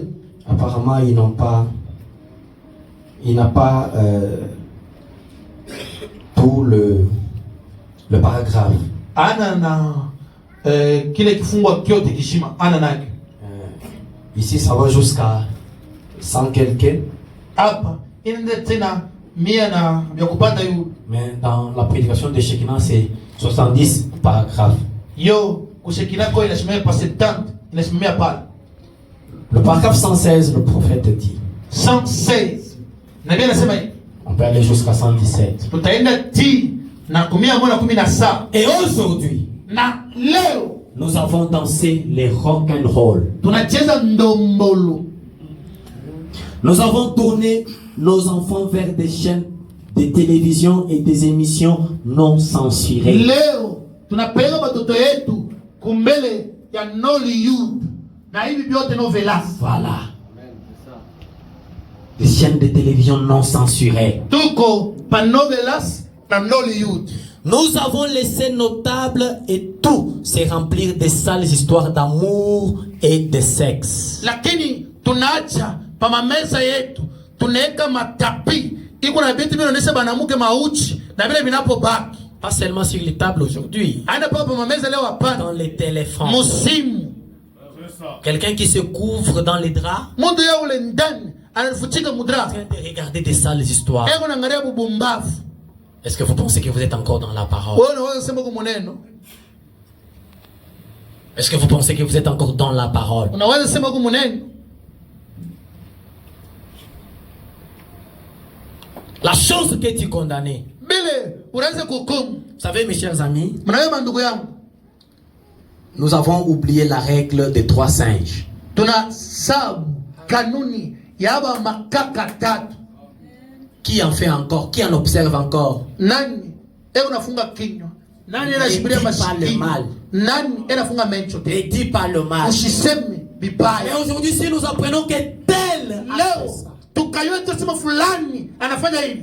nous courons Toba le mbio pour aller dire à l'autre. kuzambarisha. L'autre aussi qui écoute, Mwingine na yeye anasikia hivi. il oublie qu'il doit boucher les oreilles, Anasema sema anapaswa kufunga masikio yake qu'il ne doit pas voir le mal. na asione bubaya. Nous avons oublié tout ça. Bile vyote adina kote tusaka bisa. Vous voyez l'apostasie, c'est qu'elle fait. Munaona? Est-ce que vous voyez Eti munaona? le principe? Va voir ton frère à Kanuni disparu. ile nagalaka sema uende tu hii mambo kama ndio kwako adikaleke tena vile. Je continue. Mimi naendelee.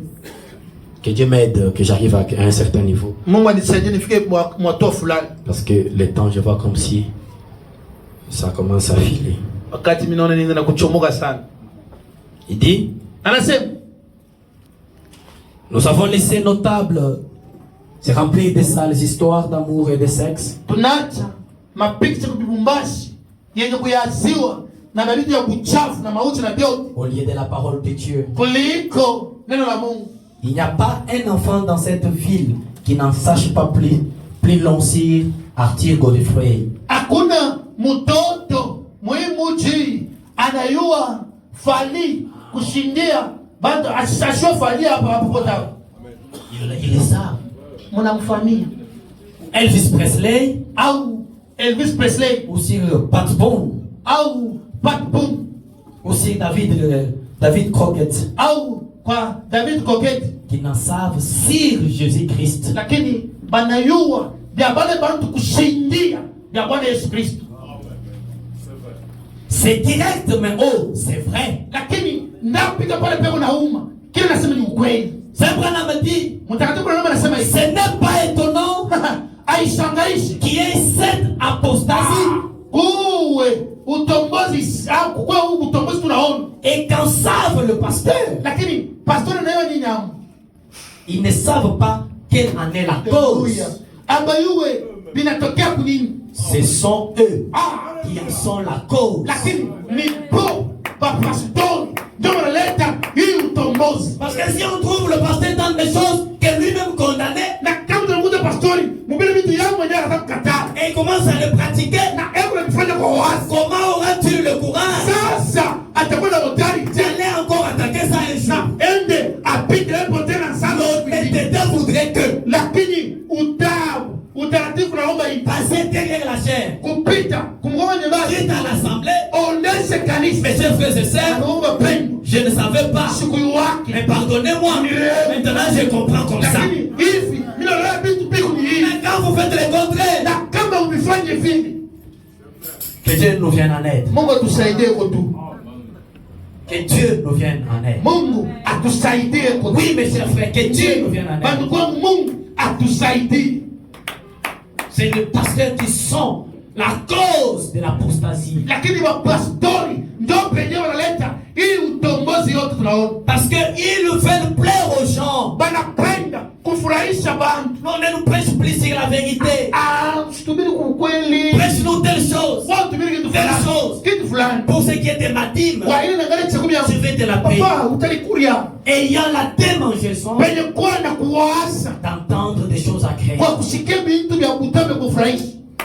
Mais remercie autre qui en fait. be kuna kana kenye kinaleta nguvu. Il y a une autre écriture Kuna tena maandiko mengine qui parle de l'apostasie. yanasema mambo ya utongozi. Quoi, c'est 2 Timothée chapitre 3. Lakini Timotheo kifungo kile Parce kesa. que dans les derniers jours, Chui, mwisho wa mwisho. il y aura des temps difficiles Kutakuwa wakati magumu. car les hommes seront égoïstes, Watu watakuwa na joy. fanfarons, Benye kutaka hela. fanfarons, Benye kwenda terubanga. amis de l'argent, Benye kupenda makuta sana. ennemis des gens de bien, Lakini bado wanafanya vizuri ambao watakaki. aimant le plaisir Banapenda ni plus que Dieu, kushindana mwenyewe Mungu. aimant les plaisirs, Banapenda nia sana. les plaisirs Lakini ya kufurahisha plus que Dieu. kushindia Mungu. Mais aujourd'hui, Leo qu'est-ce qui attire beaucoup plus le monde? nini nafuta sana ulimwengu? Est-ce le plaisir ou la parole? Eti ni mafurafura au neno? Les gens souhaiteraient qu'il y ait des bars partout ici, mais qu'il n'y ait pas d'église. Batapenda kuwe mabara umu mote kushindia hata makanisa. Les gens aimeraient regarder le match Batu tapenda waone football au lieu d'aimer la parole. kushindia bapende neno. Aimant l'argent, Banapenda hela ami de l'argent. lakini rafiki yake amakuta ni yeye. Il y a quelqu'un qui est prêt à tout faire Yeye akifanya vyote vinaweza kuwezekana pourvu que tu n'aies pas son argent. ya kwamba yake 100 francs hautaipataka. Aimant l'argent, Acha kupenda la ami de l'argent. rafiki yake ya la Quelqu'un qui s'absente à l'église mtu alivyo kanisa les dimanches. mchumba tu Il est où le nakavatira? il est là en train de rouler. Si Dieu t'a retiré le souffle de vie, Kama tu banafunga mpumuzi pa est-ce que tu iras travailler encore? wewe utashughulisha tena Voilà bibi. sur la moto les dimanches. Wewe ule pa pikipiki mchumba Mais tu ne t'es même jamais repenti pour ça. na kutubu kwa ile mambo haijatubwaka. Les dimanches, Chuma tu tu pars ouvrir les activités wewe ule unafungula kiosk. alors que les autres partent à l'église. Pengine wewe unaenda kanisa wewe ushakufungula. J'ai lu une citation ici. Nasoma tena maandiko moja. Convaincu puis concerné. Mwenye kuhakikisha pia mwenye kutilia kwayo. C'est un message prêché le 25 novembre 1962. Le 5 novembre 1962. Paragraphe 29. Kifungo kile cha 29. Le prophète définit l'apostasie comme le fait de ne pas avoir de l'intérêt pour les affaires de Dieu. Lakini nabii anaita tena utongozi sawa aona na faida vile vitu vile vinaangalia Mungu. Est-ce que quelqu'un peut dire amen? Eti mtu anataka kusema kwa mimi Perdre de l'intérêt pour Dieu. kupotesha faida ndio ya Mungu. C'est ça. Amen. Wow. Je peux voir la conception des gens. Nesi kona kuwaza kwa baba. Je voudrais parler de cela Mimi napenda kusema kwa hili parce que c'est notre école du dimanche. leo ni shule yetu ya mchungu. Nous avons formé une seule église ici. Tukafanya kanisa moja leo hapa hivi.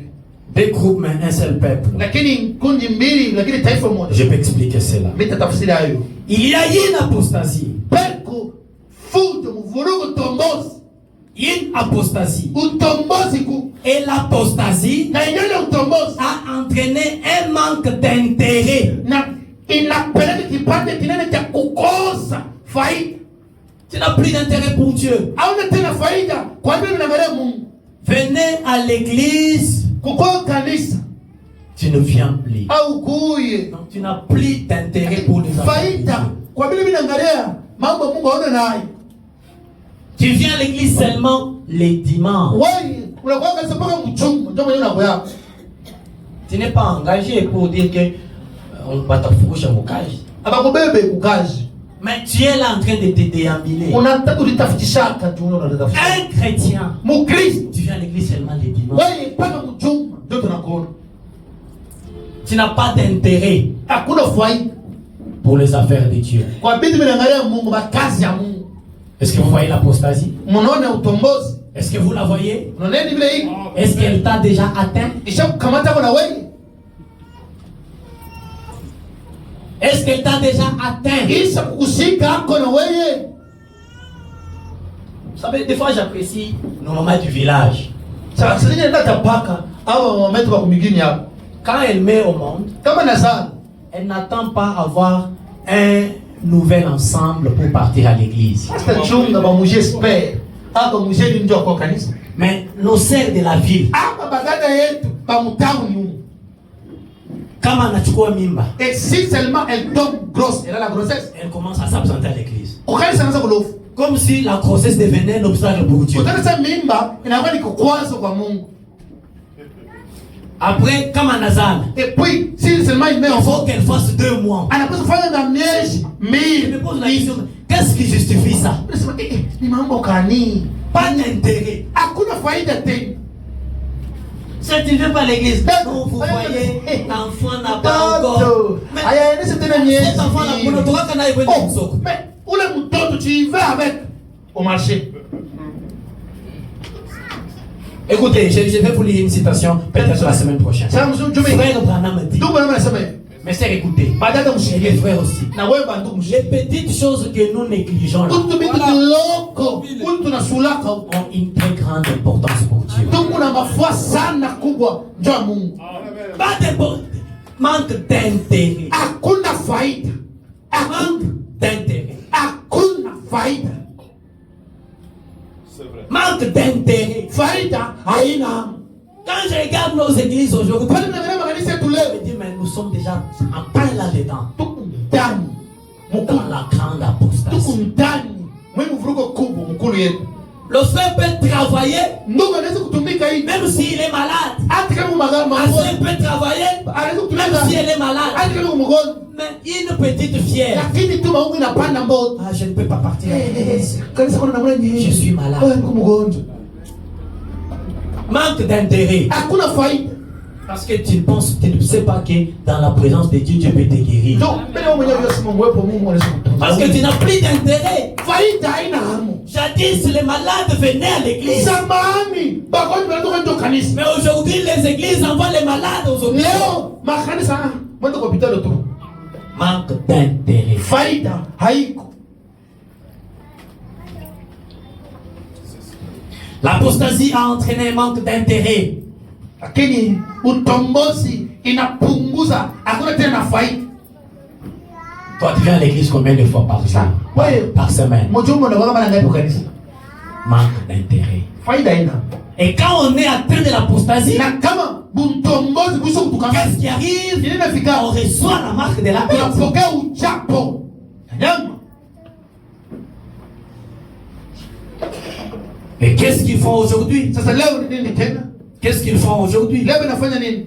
On dirait que depuis la rue Azouz Tunaweza kusema tangu ile barabara ya Azusa et l'effusion du Saint-Esprit, na kumwangika kwa Roho Mtakatifu, la seule chose qui importe pour l'église, cha mafua kile kinapoangalia kanisa c'est d'avoir les membres, davantage les membres. ni kukuwa mwingi wa mingi sana kwa mamemba, Ongezeka. Avoir seulement les membres. lakini bantu bakuwa tu bayalani. Un jour, on pose la question à un ministre d'ici. Siku moja wanauliza mpasho njili wa hapa wanamuuliza, Quand nous regardons votre église, mwe benyewe pale tunaangalia yenyewe kanisa hili vous n'avez pas beaucoup évolué. amsote kumbele hata Lui aussi, il lui dit, yeye anamuonesha. vous savez que si le pasteur Eli avait accepté les avances, Mnaweza sema kama tu balimkata hapo milongo, si le pasteur Eli avait accepté d'être pasteur à l'époque, kama alichikia kako zamani akuwe pastor, votre pasteur là ne serait pas dans cette église. na pastor wako asiposhi kuna ile kanisa iko nayo, Parce que lui, il a refusé des propositions. yeye alikatala ile balimuonesha ndio hii. C'est pourquoi vous êtes là. Ndio pale Mungu pale.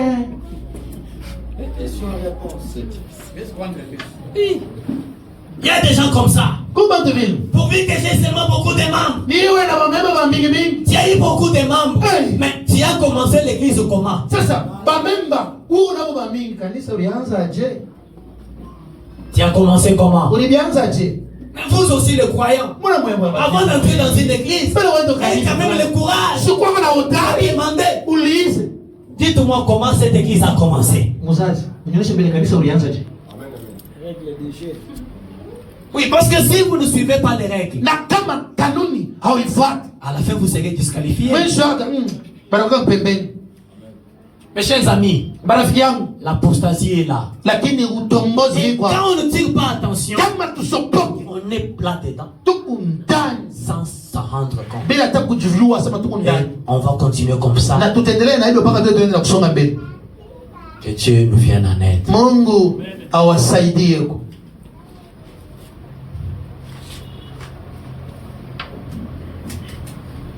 C'est comme si les gens ne sont pas tellement intéressés. Lakini bantu abana abibangarie basa kusula ako tu. Ils ne sont pas vraiment intéressés. Basa kusula ako benye kuachiria. Très intéressés de toute façon. Anabiachiria mnamna yote Comme ils devraient l'être. namuna vile bali pasha kuikuwa tu basa biachiria tu. Les gens devraient être intéressés. Lakini mnapaswa kuwa na faida mbele bintu bile. Intéressés aux choses de Dieu. Na mamambo makazi ya Mungu.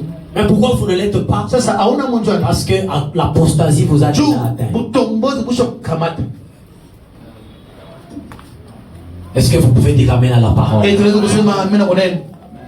Que Dieu bénisse les frères taximens Mungu abariki bandugu ba taximen. qui arrêtent leur travail pour venir à l'église.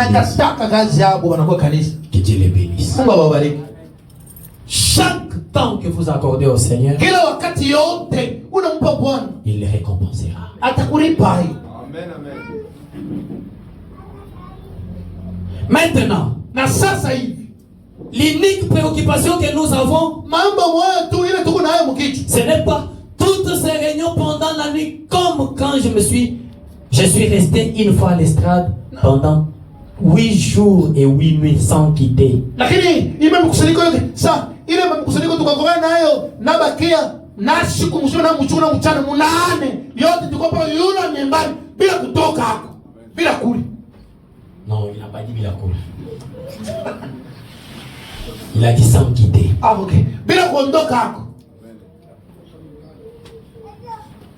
Aujourd'hui, Leo toi tu priais. wewe unataka kama zamani. Est-ce que tu pries encore comme tu le fais? Unaomba tena sasa vile unataka kuifanya tena. Est-ce que tu pries encore? Unaomba tena. Est-ce que toi-même tu as déjà prié? Wewe mwenyewe ushakuomba hapo tu.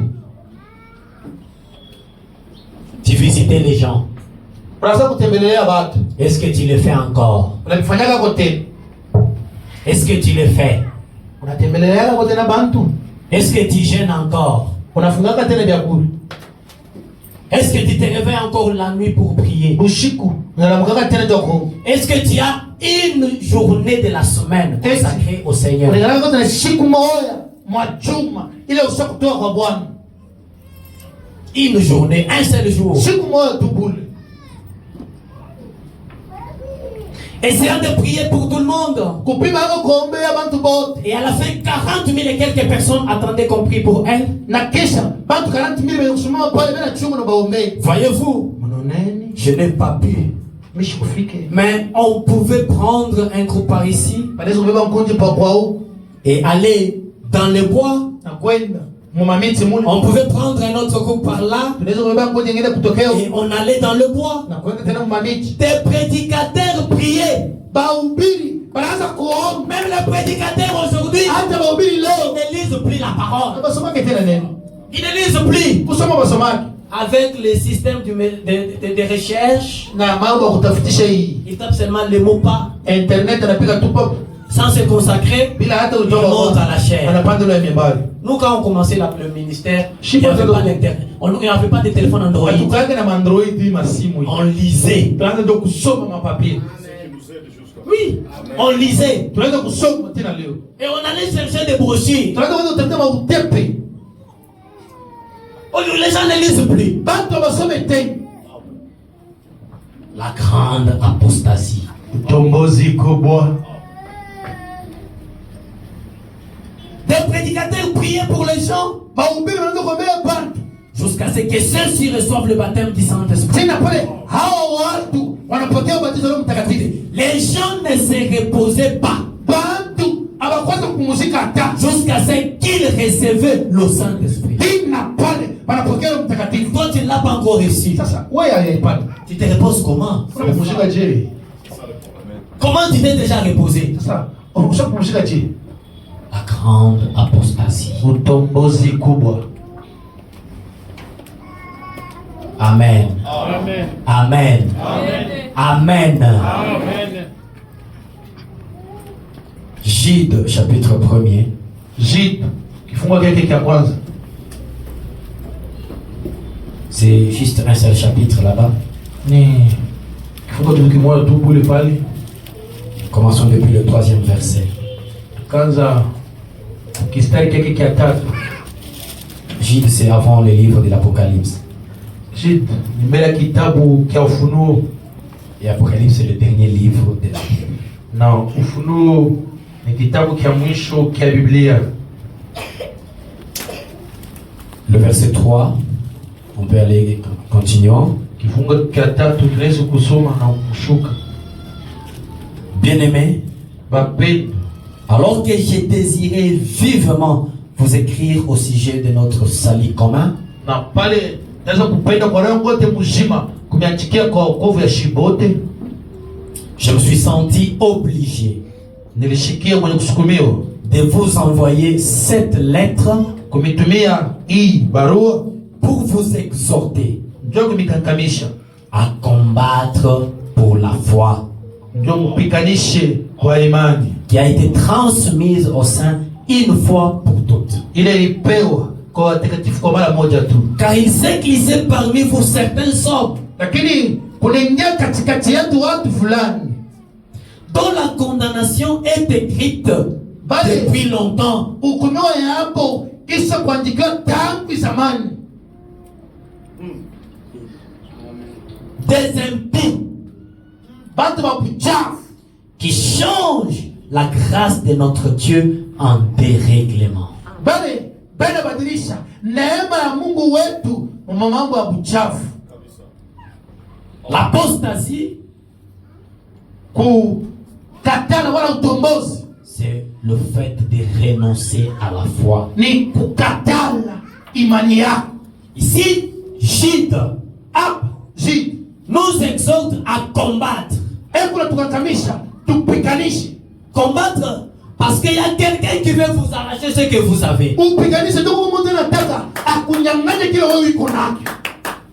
Mais ne vous laissez pas arracher cela facilement. Usijachilie bakunyang'anye leo tu hivi. Combattez Pikanishe pour garder la foi. na chunga imani, Combattez. pikanishe. Vous savez, le prophète dit, Nabii anasema hivi, j'arrête déjà parce qu'il est 12h. nduza nene nataka kusimamisha Je ne sais pas si le marqueur ici peut... chiwe Voilà. kama hii wino. Il dit, Anasema hivi, la Pentecôte Pentecote à l'an 33 ilikuwa mulan 33 après Jésus-Christ. kisha kwende kwa Bwana Yesu Kristo. Jude écrit cette épître Jid anaandika hii barua à l'an 66 mu 66 après Jésus-Christ. kisha kwende kwa Bwana Yesu Kristo. Si vous remarquez, Kama unaangalia c'est juste 33 ans ni miaka 33 après la descente de la Pentecôte. kisha kushuka kwa Pentecote. Jude observe, Jid anatazama il voit que les gens commencent à relâcher dans la foi. Sa descente de la Pentecôte. kisha kushuka kwa Pentecote. Mais aujourd'hui, Lakini leo plus de 60 ans depuis le départ du prophète, miaka 60 sasa kupitaka, combien devrions-nous combattre? tulipaswa kupiganisha hae, Combien devrions-nous combattre tunapaswa kupiganisha hae pour conserver la foi? juu ya kuchunga imani yetu, Combattre. kupiganisha Non pas rester là dans la mollesse. ana kubakia pale na kule mbepo, Combattre. piganisha. J'ai dit, j'avais envie de vous écrire au sujet de notre salut commun. Lakini ndikuwa naomba kumiandikia kwa wokovu wetu shipo, Mais il observe. lakini Il anaangalia voit que les gens se détachent. watu wanaenda pembeni, Il voit l'apostasie. anaona Il voit utombozi, l'abandon de la foi. anaona kuachilia kwa Il imani, voit certaines pratiques anaona matendo fulani qui n'existaient pas à la Pentecôte. ile haikuwa tena Pentekoti, Il voit certaines choses anaona vitu vingine qui pia n'existaient pas dans la première église. alikulaga mkanisa Il dit, kwa bien aimé, sio wapendwa, je vous écris, nani anjiki je vous exhorte nani kakamisi de combattre, piganisha combattre piganisha pour la foi. njoo imani. Pourquoi devez-vous combattre? Unapaswa kupiganisha ndio ni Parce qu'il s'est glissé parmi vous sumu iliingia katikati yetu, quelques personnes watu fulani po dont la condamnation bali po hukumu a été déjà manifestée.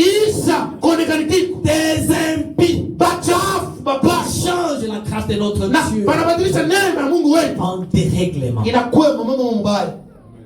Vivez comme vous voulez. Ishi loko vile unataka. Vous avez la grâce. Wewe uko na neema na wewe. Vous irez aussi. Mbingu utaenda. Faites comme vous voulez. Fanya yote Le nakupendeza. Seigneur vous a déjà sauvé. Bwana Yesu akoko. Les impies. Bantu bakuchafu.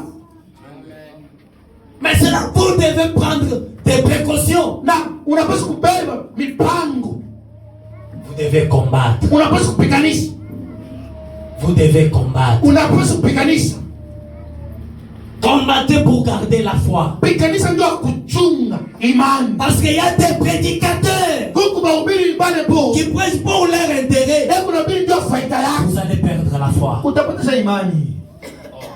Vous allez perdre la foi. Utapoteza imani. C'est pourquoi Jésus a dit, Kwa maana Yesu alisema hivi. quand le Fils de Dieu viendra, Pale mwana Mungu atakuja. trouvera-t-il la foi Eti atakuta tena imani sur la terre? hapa chini pa dunia. Est-ce qu'il y a encore la foi de l'enlèvement aujourd'hui? Eti kuku tena imani imenyanyuliwa leo. La foi de l'enlèvement. Imani ya unyanyuliwa. Est-ce qu'il y a encore quelqu'un qui a la foi de l'enlèvement de son Eti cœur? kuko tena mtu akikata tena imani ya unyanyuliwa ndani ya roho yake. Jésus nous appelle à combattre. Jite anatukwalea tupiganishe. Mes chers amis, Marafiki yangu, ne vous appelez pas vainqueur usilite mshujaa si vous n'avez rien combattu. kama alipiganisha vita. Jésus dit combattez. Jite anasema piganisha.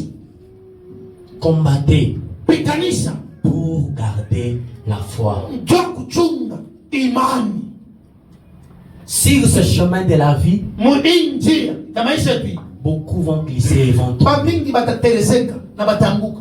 Mais toi, combat. Sasa wewe piganisha. C'est pourquoi Paul, Kwa maana Paulo quand il vient après, kama anakuwa nyuma yake il écrit à Timothée, anamwonyesha il Timotheo, dit, j'ai combattu les bons combats de la foi. nilipiganisha mkono mzuri wa imani. J'ai combattu les bons combats. Nikumalisha mkono mzuri. J'ai gardé la foi. Anachunga imani. Est-ce que toi, tu gardes encore la foi? Wewe unachunga tena imani. J'ai gardé la foi. Nachunga tena imani. N'est-ce pas les choses que tu ne faisais pas? Eti hivi ndo kwanza kufanya. Tu commences à les faire. Wewe unaanza kufanya. Est-ce que tu as gardé la foi? Wewe unachunga imani. Les choses que tu condamnais, Vitu unaanza tu kuhukumu. commences à trouver ça normal. Unaweza kubikuta wapi? Est-ce que tu as gardé la foi? Eti unachunga imani. Est-ce que tu as gardé la foi? Eti unachunga imani. Est-ce que tu as gardé la foi? Eti unachunga imani. J'ai lu cette écriture Nasomuna tena imandiko. dans combattre ardemment pour la foi. Comme le temps est terminé, Imani.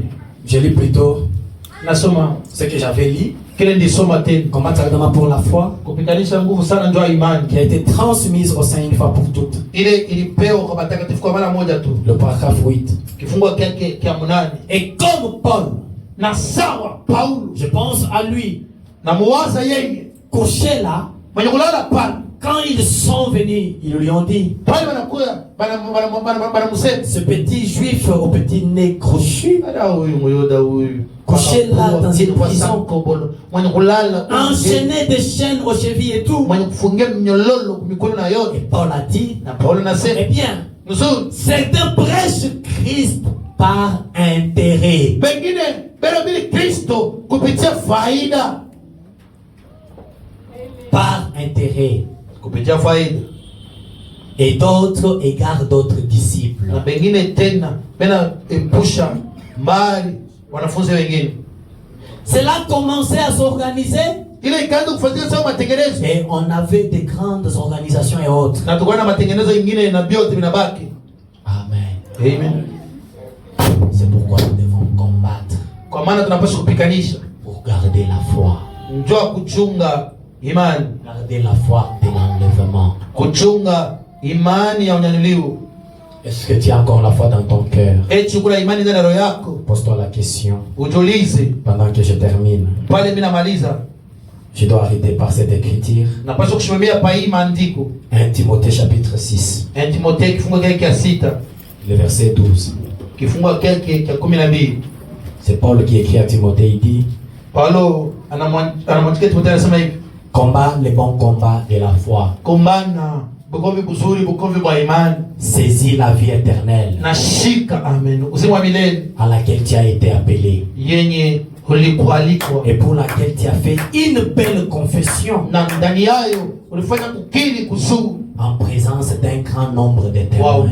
Mbele ya washujaa mengi, Est-ce que toi tu as encore la foi? eti waunga tena imani, Est-ce que tu n'aimes pas le plaisir plus que Dieu? eti haupenda mania kushindia Mungu, Est-ce que tu pries encore comme tu le faisais? eti unaomba tena vile unaweza kuifanya, Est-ce que tu te consacres encore? eti unalitoa tena kwa Bwana. S'il est vrai que Jésus pouvait venir cette Kama nuit, nafasi kusema Yesu anaweza Cet kuwa magharibi ya leo, après-midi. hii magharibi ya leo, est-ce que tu es prêt à partir? eti uko tayari ndio kweli, N'es-tu pas devenu un croyant de forme eti ukwe tu mwaminifu wa kimufano, parce que tu pars à l'église, ndio unakuwa kanisa, parce que tu chantes, ndio unaimaka, parce que tu fais ceci ou cela, ndio unafanyaka vile na vile, quelques pratiques religieuses, sa matendo fulani ya kijini, mais la foi lakini imani de l'enlèvement, ya unyanyuliwa, est-ce que tu l'as encore? eti uko nayo tena. Regarde ce que tu étais Angalia kile kakuyaka quand tu commençais pale kanzaka et ce que tu es maintenant. na kile wiko leo, Ne vois-tu pas que tu es dans l'apostasie aone sema huku mtongozi kubwa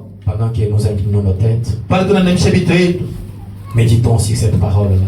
tufikiri pa hii maneno Alors qu'on joue un cantique, pale banatuimbia mwimbo, chacun de nous va kila méditer mmoja encore sur la parole. atafikiri pa neno.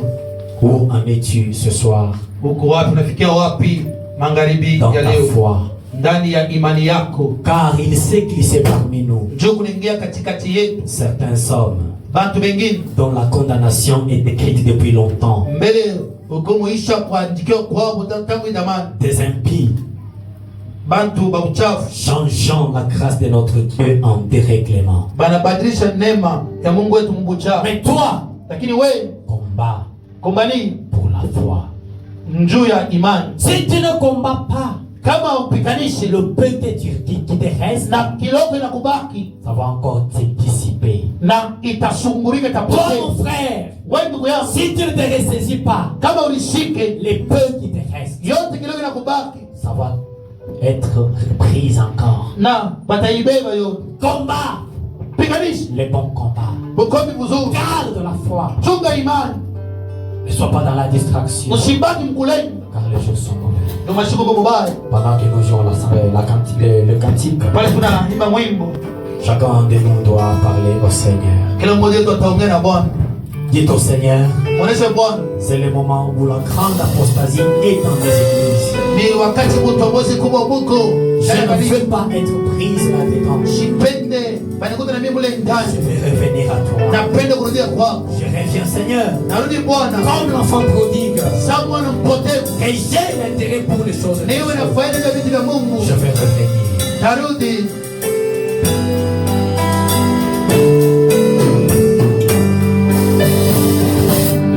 là-bas-tu, Seigneur m'appelle, prends ta croix, viens et suis-moi. Je réponds, Sauveur fidèle, et voici, je suis à toi. Jusqu'au bout, je vais te suivre dans le bon et mauvais jour. À toi pour mourir et vivre, en toi Jésus pour toujours. Jusqu'au